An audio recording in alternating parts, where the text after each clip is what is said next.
안녕하세요. 속풀이 짬뽕 알뜰 세트입니다. 한 조현병 환자의 일기라는 글이 많은 커뮤니티에 퍼졌었는데요. 이렇게 언뜻 보면 상관없는 단어들이 일반인들은 이해할 수 없을 정도로 나열되고 자기가 하고 싶은 말만 그냥 내뱉는 느낌의 글이었습니다. 한 네티즌은 한 줄 한 줄 해당 글들을 해석하기도 했었는데요. 뭔가 시 같기도 합니다. 그리고 치료 후의 일기 역시도 공개됩니다. 일반인들이 읽기에도 전혀 지장이 없고 글의 기승전결이 맞으며 이해를 할 수 있는 느낌의 글이었는데, 이번엔 이렇게 여러가지 정신 이상자가 올린 것으로 추측되어 유명해진 글들을 모아봤습니다. 그럼 한번 볼까요? 첫 번째는 루리앱 게임 중독 치료 사건입니다. 2014년 루리앱엔 한 짱구 프사의 유저가 저희 어머니 드디어 저질렀습니다 라는 글을 올렸는데, 글쓴이가 어머니와 함께 정신과에 갔다는 내용이었는데요. 본인이 게임학과에 다니고 게임을 많이 한다는 이유로 정신과에 데리고 왔다며 의사 선생님과 어머니가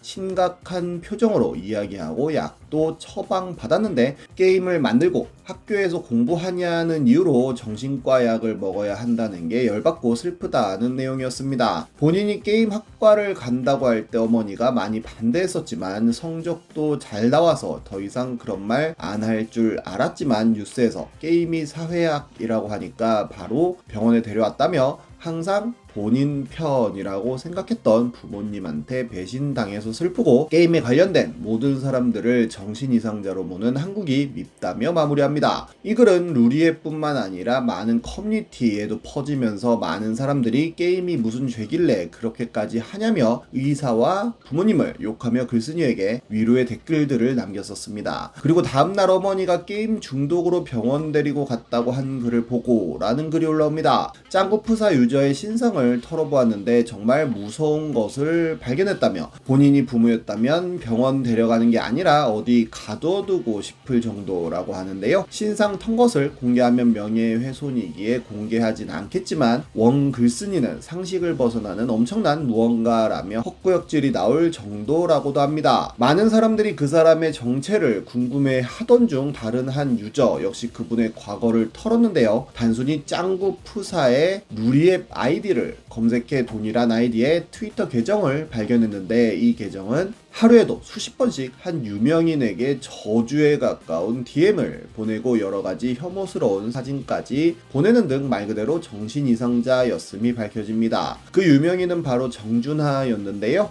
결국 짱구 푸사는 본인 맞다는 내용과 함께 눈물이 멈추지 않는다는 등 사과문을 올리기도 했었지만 반응은 싸늘하였고 이후로는 글을 올리지 않고 있습니다. 다음은 화학 테러 받았다는 DC인입니다. 2018년 경찰에 화학 테러 문제로 신고했는데 본인을 정신병자로 몰았다는 글이 올라옵니다. 핸드폰에서 이상한 끈적이는 물질 같은 게 나왔다고 하는데요. 경찰이 절대 안 믿는다며 이거 조사해 줄 곳이 없냐고 물어보는 글이었는데 아무도 관심을 주지 않다가 한 분이 112와 119에 전화하지 말고 건강의학과 다니고 약 잘 먹으라는 댓글 남기니 진짜 화학 테러 같다며 핸드폰에서 이상한 게 묻어나오고 안면마비 같은 여러가지 신경적 증상이 나온다며 못 믿냐고 물어봅니다. 다시 한 유저가 일단 병원 가서 의사한테 물어보라고 하는데요. 그러자 글쓴이는 조현병인지 화학 테러 피해자인지 니들이 뭔데 함부로 판단하냐며 화를 내는 글을 올렸는데, 어떤 분이 휴대폰에 화학 테러를 어떻게 하냐고 물어보자 계속 왁스 같은 게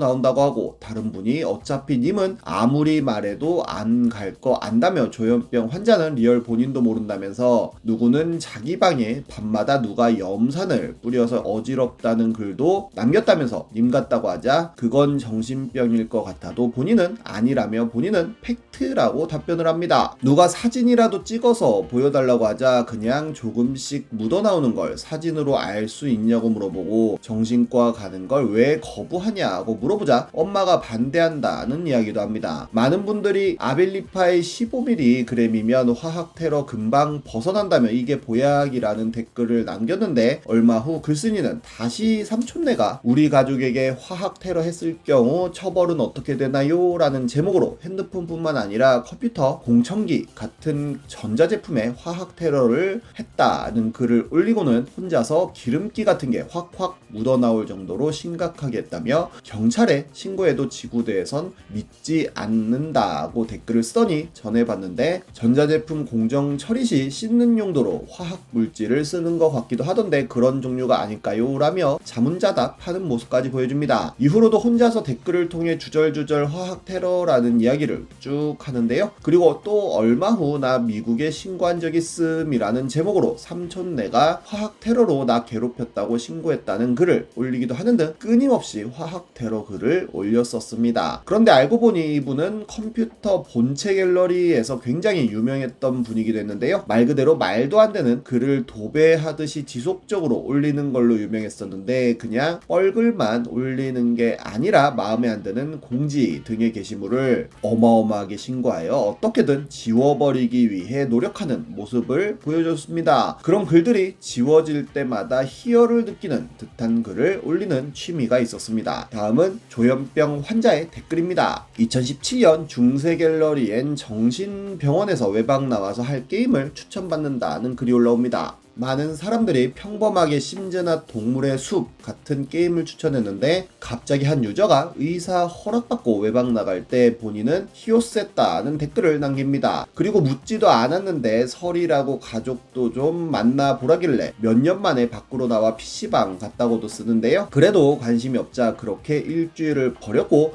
지금은 약 먹으며 강아지 배변 누는 거 잘 억제된다는 글을 남기고 입원하며 지내보니까 햇빛이 진짜 춥긴 하더라며 왜 휴지를 쓰는지 모르겠다는 글도 남깁니다. 이후로도 그는 그 누구도 묻지 않았지만 말 그대로 아무 말 대잔치를 시작하는데요. 외박 나갈 때 오징어 고추장에 묻혀서 냉장고에 꼭 넣고 되도록이면 가족이랑 좀 누우라는 글도 남기고 글쓴이에게 무슨 병이냐고 묻더니 본인은 걷다가 넘어져서 입원했다고도 하고 조울증 환자와 함께 입원했었다며 추억 돋는다는 글과 함께 숟가락의 무늬는 반점이냐는 질문도 합니다. 그리고 1분에 몇 개씩 댓글로 어마어마한 도배를 하는데 사람들이 농담 아니고 레알 무섭다는 반응을 보이기도 하는데요. 그분은 계속 원질문을 했던 글쓴이에게 지금은 여름이니까 초콜릿은 간식 지급 잘 되냐? 네 심정 택시 타면 5,000원이면 가능하다며 왜 댓글을 안 남기냐는 등 글쓴이에게 질문을 하고 너도 완치될 수 있다는 글도 남깁니다. 이제 많은 사람들이 그가 쓴 글을 주목했고 자동 완성으로도 저렇게는 안 써진다며 컨셉이면 1절만 하자는 글을 남기자 이후로도 어마어마한 댓글을 도배하다가 글쓴이에게 내가 너처럼 아프진 않았지만 그 아픈 맘 어느 정도 챙길 수 있다며 아픈 건 죄가 아니고 완치된다는 글을 마지막으로 남긴 채 호련히 사라집니다. 그리고 조현병을 겪은 적이 있었다는 분이 그의 글을 분석하기도 했었는데 특유의 긍정적 가치관과 사회성 때문에 퇴원시켰지만 치유된 건 아닌 것 같다는 내용이었습니다. 다음은 금사빠 남자의 글입니다. 2015년 도타겐 대쉬하지 못한 여자가 생각이 난다며 엄청 이뻤는데 초반에 본인 이름표를 유심히 보는 게 보였는데 말 한 번도 못 건넸다는 글이 올라옵니다. 그리고 3개월 후 문채원 닮은 여자분이 저를 좋아했던 걸까요? 라는 글을 또 쓰는데요. 뷔페 아르바이트에 여자 두 분이 새로 들어와 속으로 천천히 알아가자고 생각하고 있었는데 본인이 그 여자를 쳐다보면 여자분이 짓던 화사한 미소가 떠오른다며 사랑에 빠졌다고 합니다. 그리고 본인 명찰의 이름을 보려고 눈을 굴리는 게 딱 보였고 이 여자 나를 분명 좋아한다는 생각을 했지만 시크하게 관심 없는 척을 했다는데요. 함께 접시를 닦았는데 여성분이 무거운 거를 들길래 글쓴이가 도와준다고 했더니 여성분은 도움을 받지 않았고 이후로 2달 동안 그 여성의 카톡 프사와 대화명을 매일매일 보며 복습했다고 합니다. 그리고 고백을 하기 위해 알바를 그만뒀는데 그 여성분의 카톡 프로필에 하트가 생겼다며 본인을 잊고자 새로운 시작을 했나 하는 생각이 들었다는데요. 너무 열이 뻗쳐서 2순위로 두고 있던 키 큰 여자한테 톡을 보냈는데 카톡을 읽지도 않았다고 하고 돌아버리겠다며 자다가도 화가 뻗친다며 마무리합니다. 어디서 그분이 님을 좋아했냐고 물어보자 둘째 날에 명찰을 보려고 눈을 굴리는 걸 봤다고 하는데요. 이후로 그는 제 명찰을 주의 깊게 보는 알바 여성분이 저에게 관심 있을 수도 있는 거 아닌가요? 그때 저보다 1살 어린 알바 여자분을 잡았어야 합니다는 글을 계속 올립니다. 그런데 그 와중에 다른 여자들과도 어마어마한 사랑에 빠졌었는데요. 형님들 저녁 먹고 서로 모르고 저만 번호 아는 저자 무작정 들이댈 건데 후기 기대해 달라고 하더니 바로 익십당하고 번호 지었다는 글을 올리고 교양 수업에 첫눈에 반한 여자 사람이 있습니다 하는 글을 올리더니 오늘 그 교양 과목녀가 본인을 보는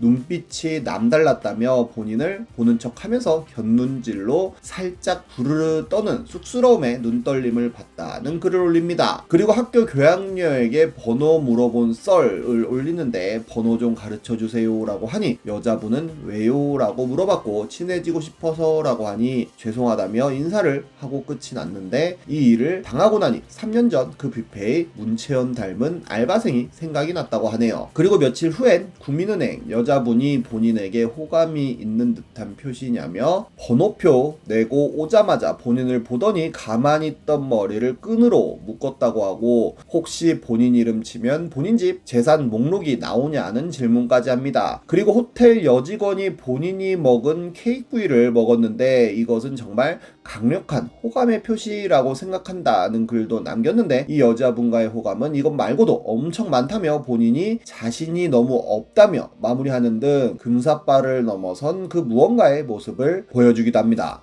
은근히 섬뜩하기도 한데요. 모두 치료 잘 받기를 바랍니다. 지금까지 속풀이 짬뽕 알뜰 세트였습니다.